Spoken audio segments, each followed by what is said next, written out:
Diabetes Awareness Month, and we want to make sure that each of you know exactly how to manage this preventable disease. The Medical Center Navicent Health, the doctor there, Candi Jones, is here to talk about it. And doctor, this is something that is, once again, very preventable, but something that a lot of people have.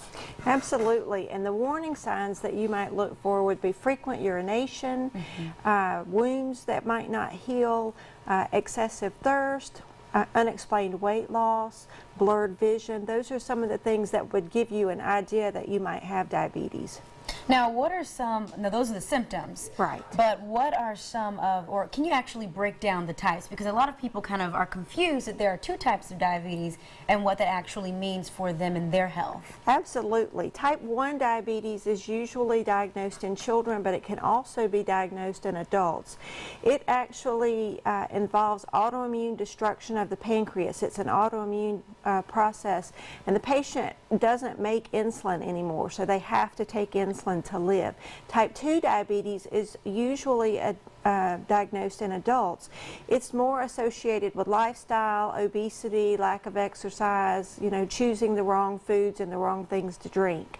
And 90% of diabetes in our country is type 2 and 10% is type 1. I see. And what do we have here? This is something that looks like you could test your blood sugar. So this is something that maybe someone would have if they know they have diabetes or if they're checking for it. Absolutely. When you go to your doctor, which would be about once every 3 months to get your hemoglobin A1C checked, that would be the average blood sugar over the last 3 months. And around 7 is a good number, especially for younger people, 7, 6.5. As people get older, and a level of 8 or 8.5 would be more acceptable, especially in the elderly.